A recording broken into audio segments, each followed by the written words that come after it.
when I screen share so I can get your answers, because she is out of internet because of the storms that went through her area last night. So let me go ahead and screen share. And we will just jump right into it. I know. Isn't that terrible? So I'm going to screen share, and we're going to look at this test. Again, what I love about this is it looks exactly like what you're going to see on your screen on testing day. So this whole format where it says choose settings, these are all going to be tools that you can use. All right, so you can use highlighting tools, toggle those on or off, what they call masking, strike through, which I believe is just like you can cross out answers, and then your test clock will be on to tell you how much time you have. There's a line reader that you can use to highlight as you read, as you like to help you track words as you go. Your text to speech, and then some mouse and reading functions. We're going to just go ahead and move forward through those and select. Okay, it'll also allow you to check the volume in case you're going to do the text to speech option, but we're going to continue through that.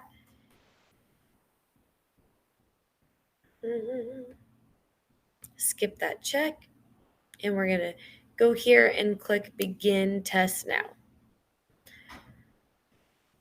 Would somebody want to read this? We can still read back and forth. Would somebody want to read? Oh, I can actually. Sure. Awesome. The genetist examines part of a gene sequence in 4 different but related species. For each species, the bases in the sequence are indicated in the chart below.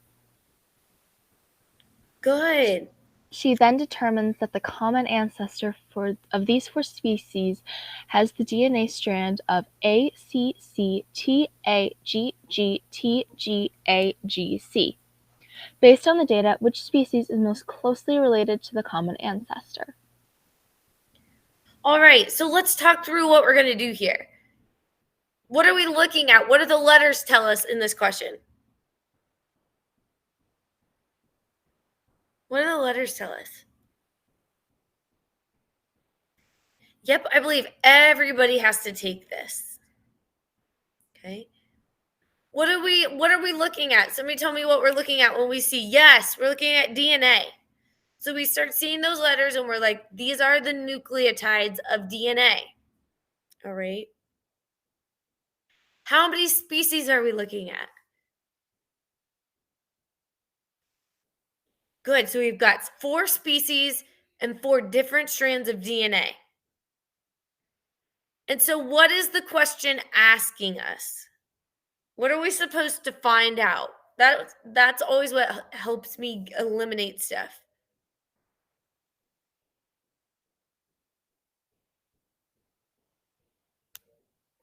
Okay, we're going to look for closely related species. So let's scroll down.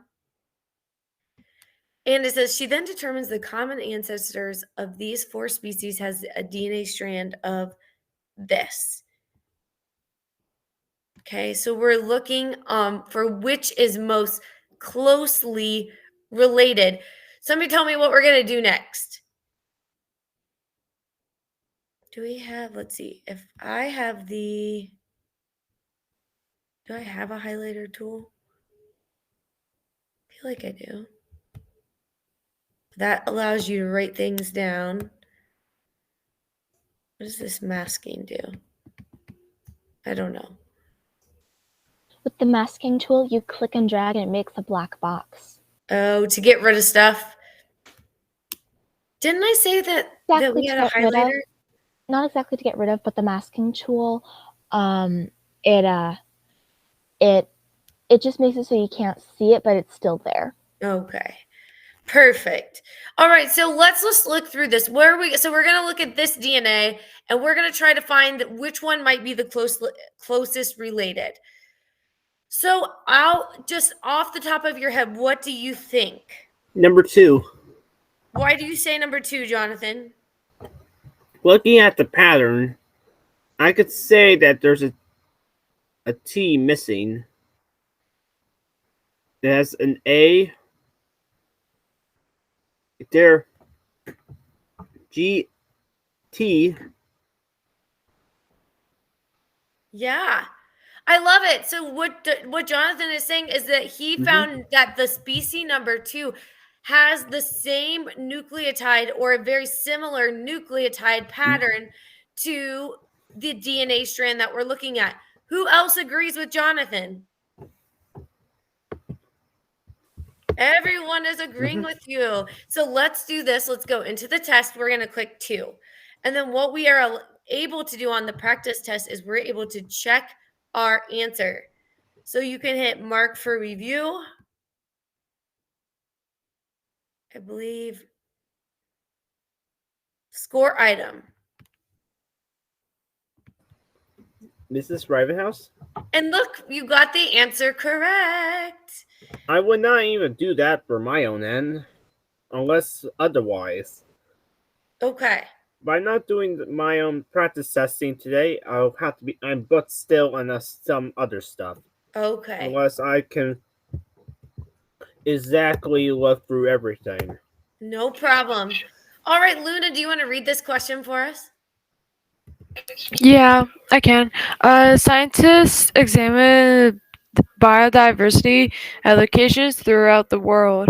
The map shows the decrease in species richness across the planet. Species richness is defined as the number of species in an area. Can you scroll down? I sure can. Remove Thank you. down. There you go. Okay. The scientists determine most ecosystems have lost 14% of their species on average over time. Some locations have lost up to 30% of their species. A loss of greater than 20% of species in an ecosystem is known to affect ecosystem services. Select 3 reasons why an ecosystem could experience biodiversity loss. Awesome. So let's stop there. Who else is completely overwhelmed by all of this? Anyone else? It seems like a lot. Like it might not, maybe I'll figure it out, but like when I'm reading it, it's a lot for me to process. All right. Draven, you're just a rock star. So what I want you to do is really go through it. So what I want you to always do is even if you read it and you're like, whoa, I want you to figure out what the question is asking us. So what is the question asking us? Let's come down here. What is the question asking us?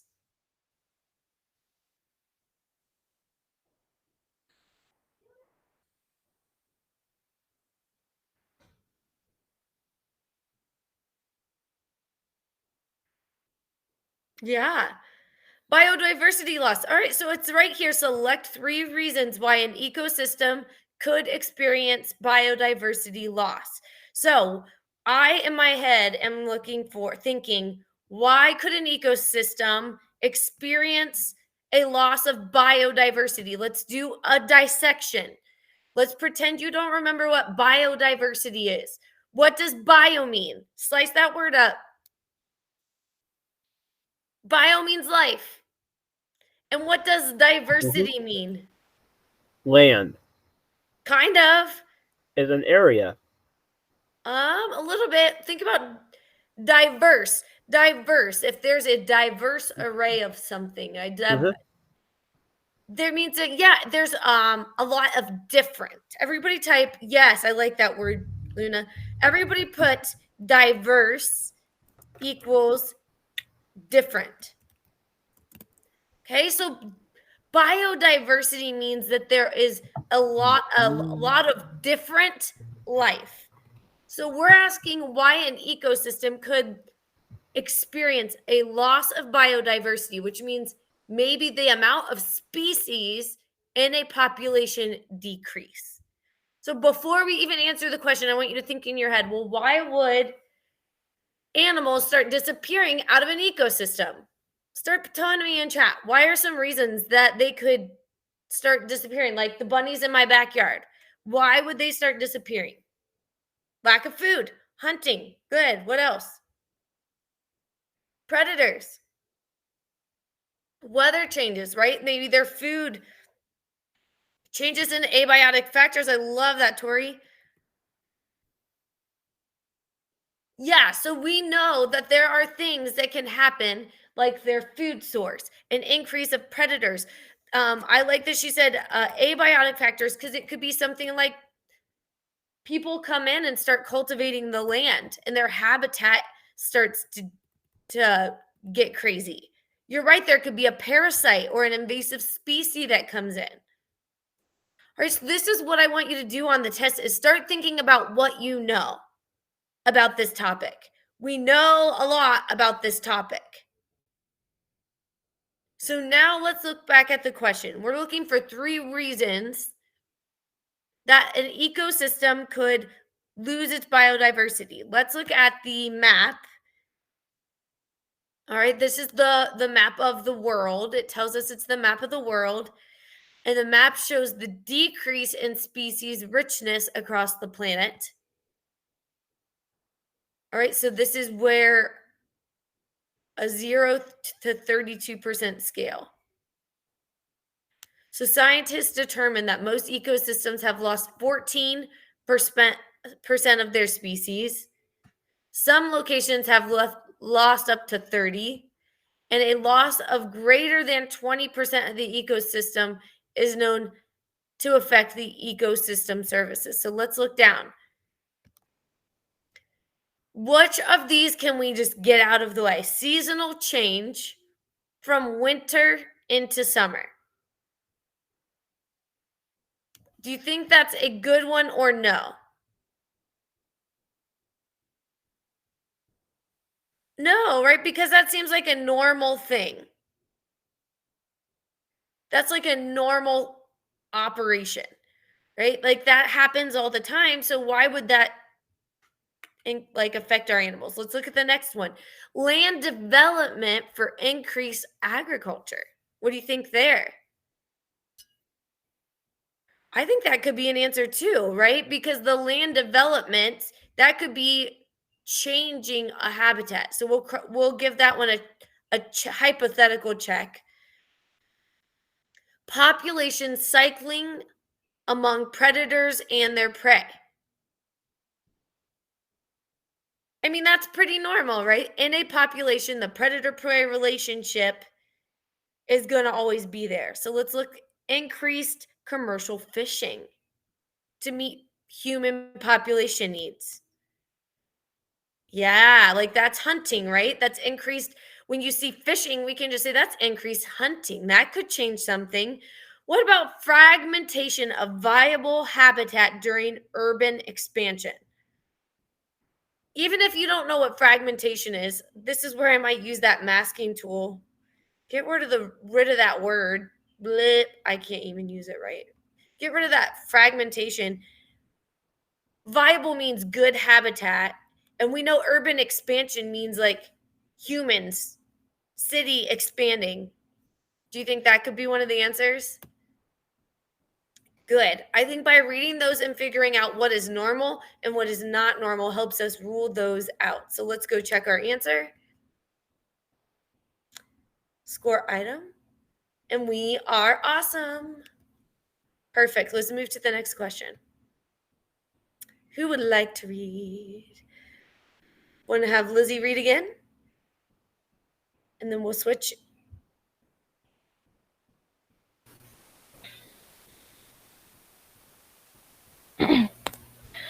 Our theory that explains the origins of the eukaryotic cells suggests that they resulted from large prokaryotic cells engulfing smaller prokaryotic cells.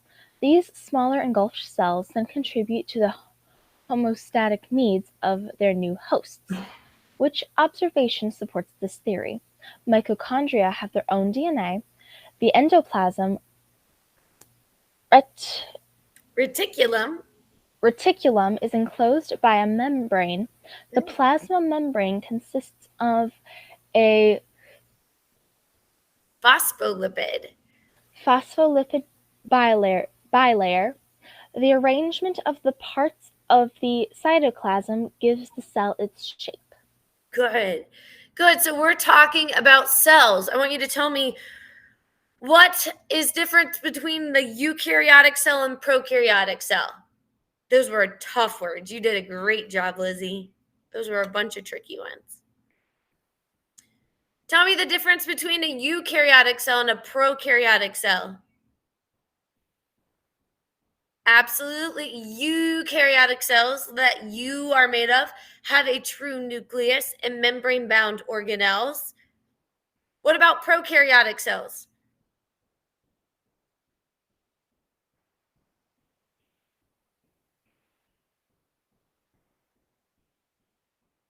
Yeah, some of them have a tail and they do not have a nucleus, right? Their DNA is like hanging out inside of them. So let's just read through this question and answer the things that we know. We know eukaryotic cells have a true nucleus and they have actual organelles that have membranes as well. So we're looking at how a theory that explains how eukaryotic cells may have come to be.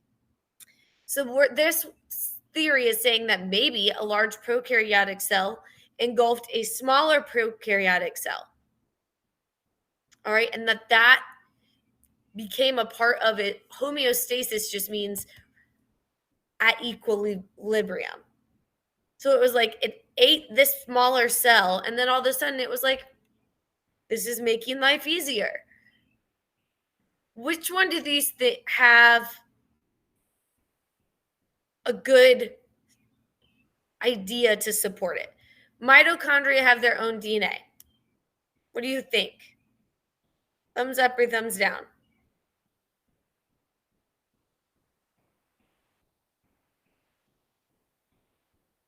No, I would say no too. The endoplasmic reticulum is enclosed by a membrane.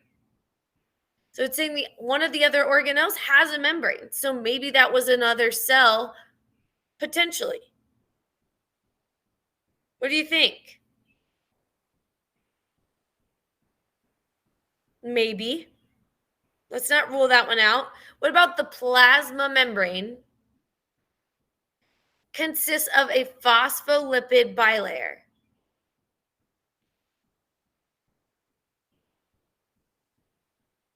Letter D. What about the arrangement of parts of the cytoskeleton gives the cell its shape? So what would you choose for your answer? B. And we're saying that because our organelles in a eukaryotic cell have plasma membranes? Let's see if you're right. Ooh, we're not right. So what would be our second? I would probably say with D. Maybe we can go with You're thinking D? I probably said it first. You're thinking D is what you would choose? Was thinking about that, but I was in the other room, earnestly putting my dishes in the sink. What's your next choice? C then? I think C will work. But it's A, mostly A. So mitochondria have their own DNA. Could it be? We got off track of their students. Yeah. So that was a tricky one, right? Mitochondria have their own DNA. That's not anything we studied. I know. Honestly, it's not one that we've talked about, mitochondria having any of its DNA. So this was a great question for us to go over. Mitochondria have their DNA, so it is helpful to know that maybe that came from somewhere else, or maybe that's just the way they were created. Next question, who wants to read? Katie, you want to read?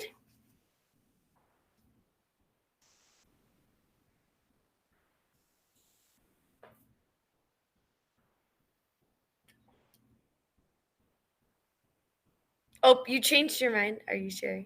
All right. Jonathan, did you want to read?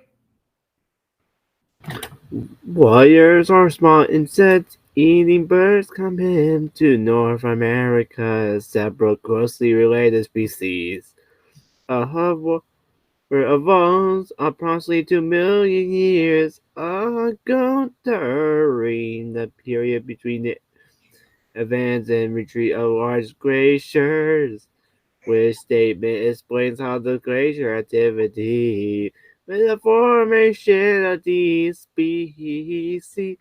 Wow, thank you. A glacier ice separation ice. They want the population gladly form landscape street.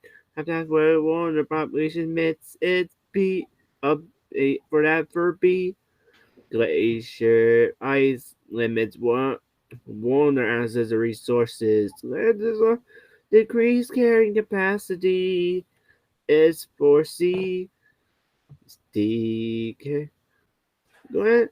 Actually influence climates maintain the diversity with existing water species.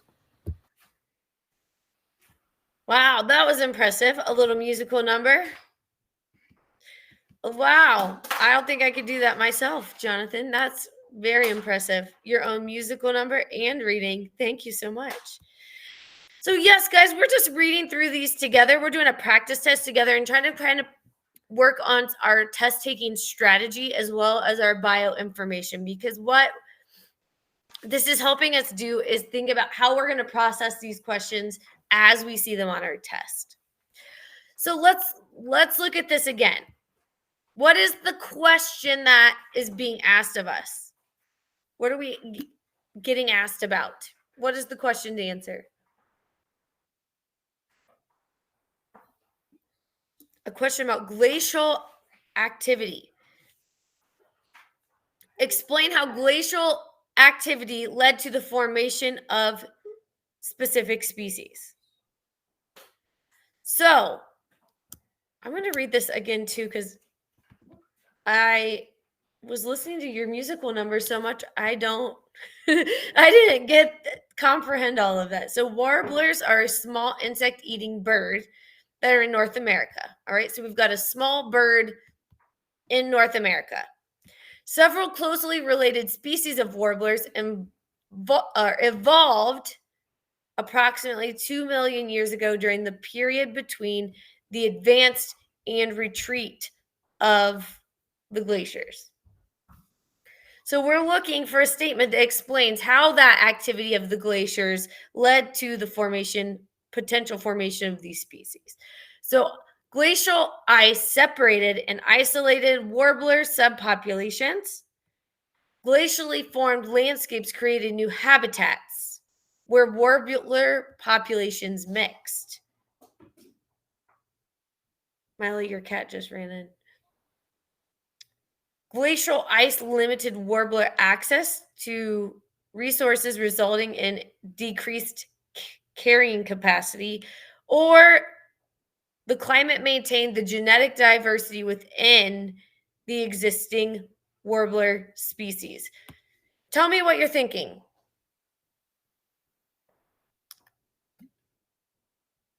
Driven, why do you say A?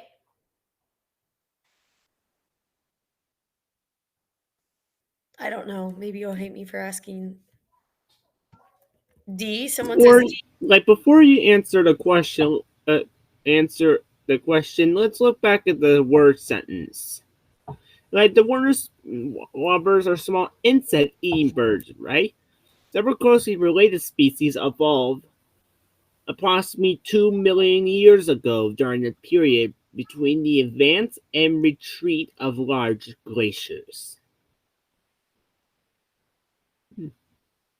Yep.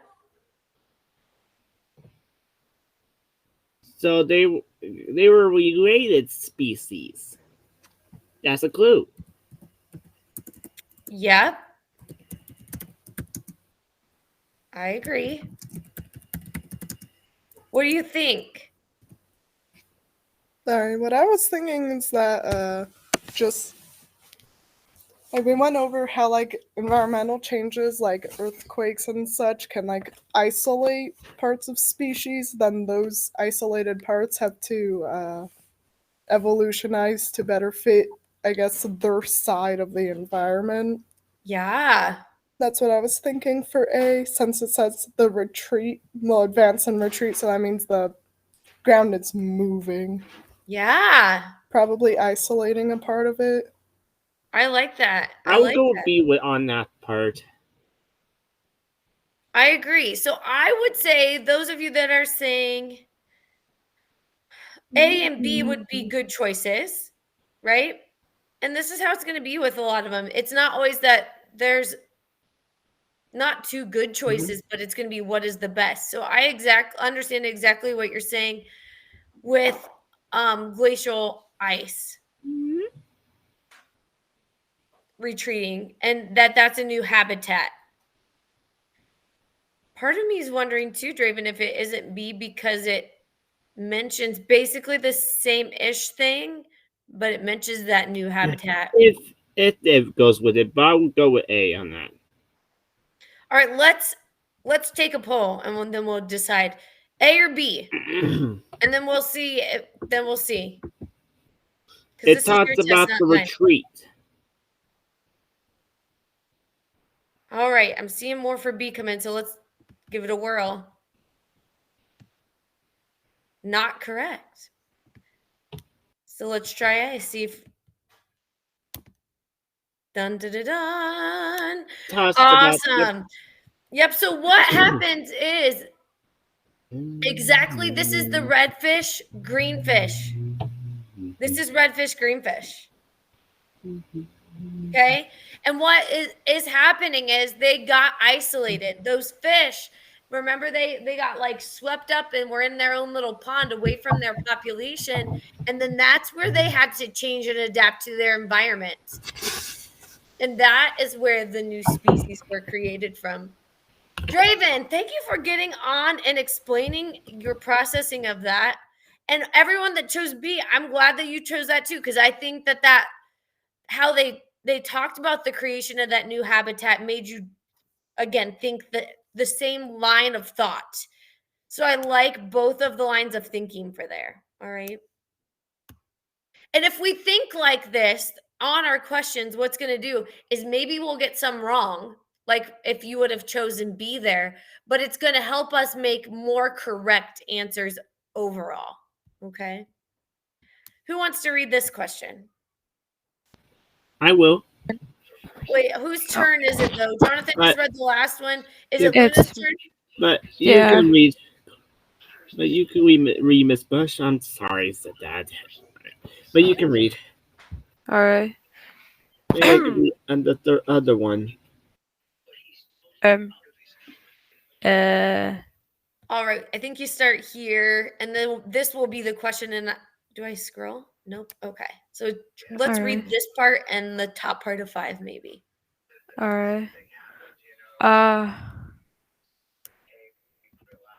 Scientists hypothesize. Good. I think hypothesize Yeah. that modern cheetahs have experienced 2 genetic bottlenecks. What? Scientists estimate the first occurred during the last ice age, and the second occurred during the time of rapid agricultural growth in cheetah habitats. The graph shows the population size before and after the first bottleneck event occurred, and just before the second bottleneck.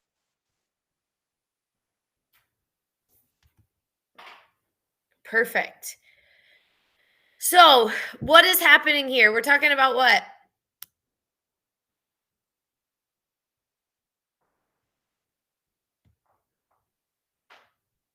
Yeah. So let's unpack it. Let's not even go read any of the questions. Let's start at this graph. What is this chart showing us? It's talking about cheetah population, right? So here's the size of the cheetah population over time. Tell me what's happening to the cheetah population over time. They are very fast kitties. What's happening to our very fast kitties? Yeah, they're tanking, dude. Look at that. They get to a point in time and something happens, right? And then they start to increase again. So let's read at the question that they're asking us. The following question has two parts. Okay, it's going to try to be tricky, right? Part A and part B. Click on the blank box and select a word that describes the relative genetic diversity in the cheetah population before bottleneck 1. Okay, so this green line or this red line is bottleneck 1. What's going on before bottleneck 1? Right here, what's happening?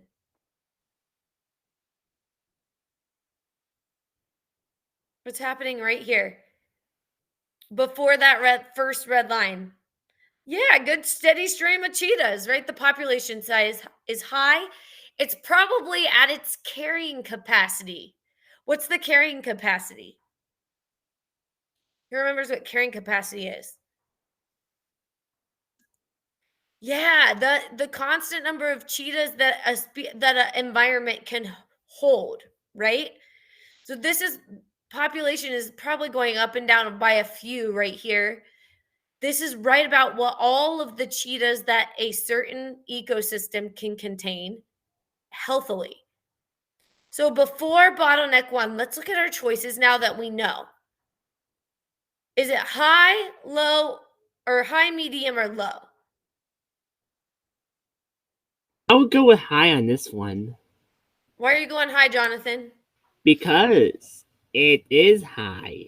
Well, it's the highest in all of the charting, right? But of all it these could lines, it is the highest right here at the beginning.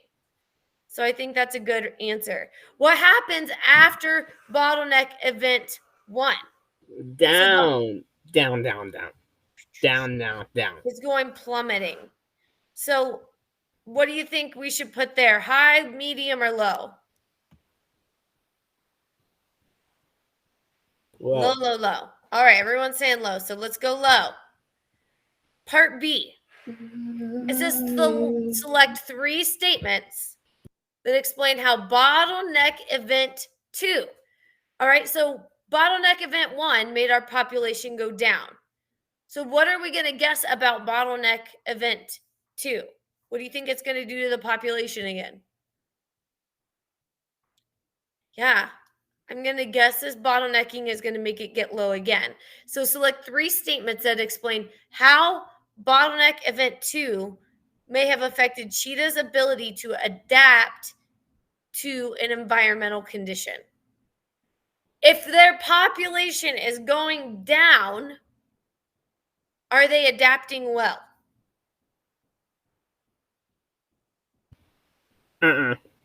Doesn't appear to be, right?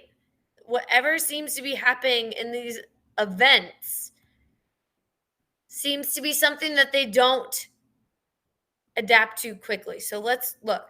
There is a decrease in the minimum viable population size. What do we think? Should we check that one?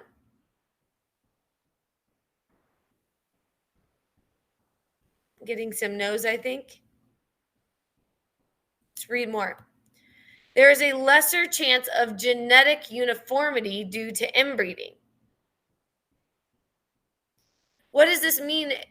This means is inbreeding means when there's less of them left,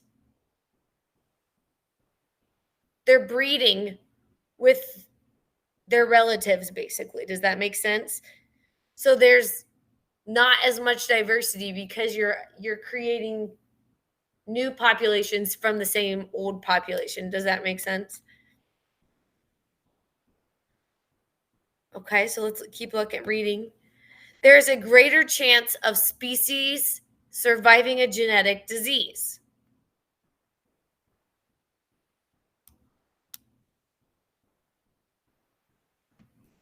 The next one would be there is a decrease in the ability to adapt to environmental changes.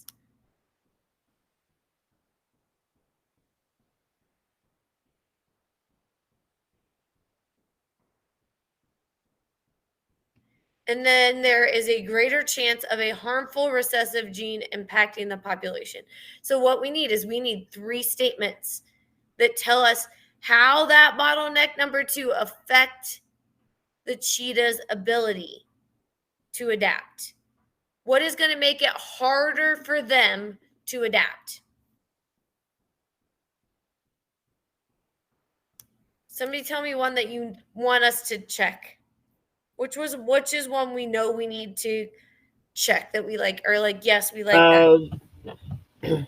Was there a genetic change unfortunately unless they are the same species?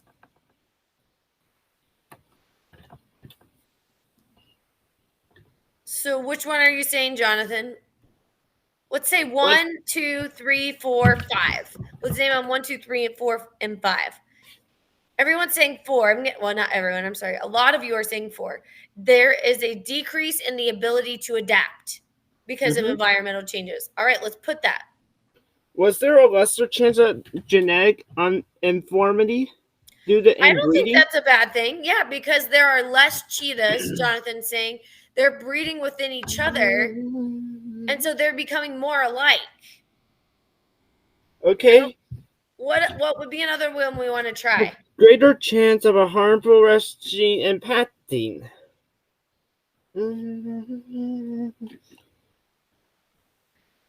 I mean, if impact, I meant like this bad idea. You're saying 5, saying that there's a greater chance of a harmful gene because they're all inbreeding, affecting the population in general. All right, let's give it a whirl. Let's see what they say.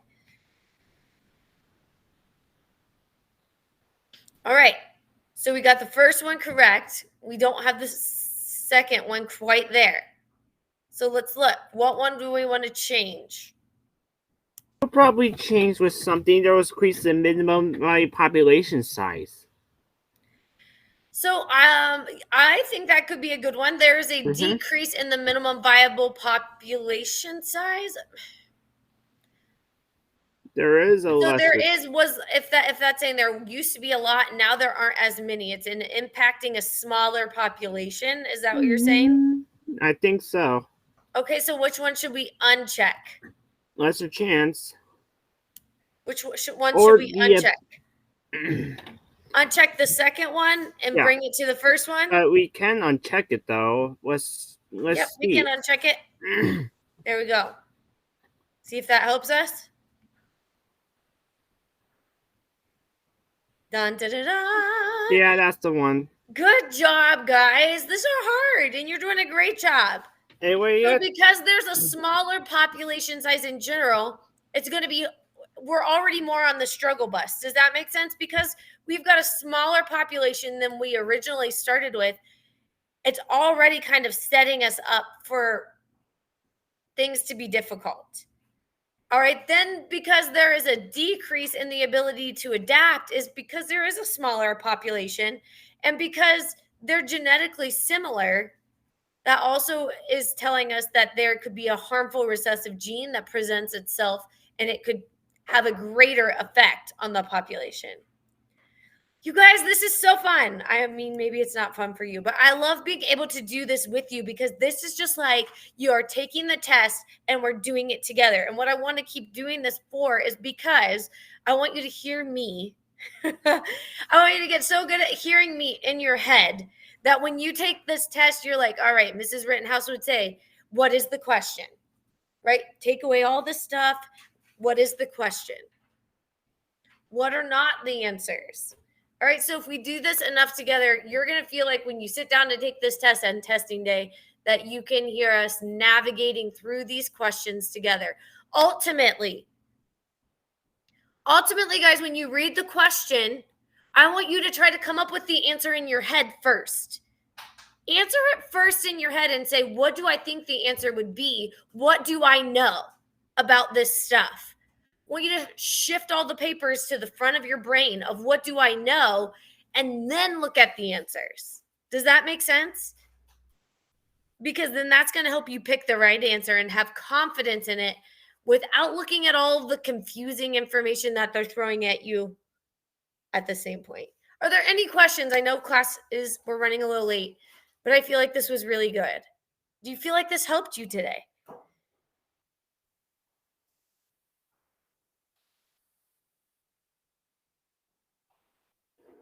Yeah. All right. Do we feel okay? Isaac feels good. Awesome, Isaac. Katie feels good. Anybody else? We'll keep doing this together. We're going to just prep you, and this is kind of like boot camp for the test.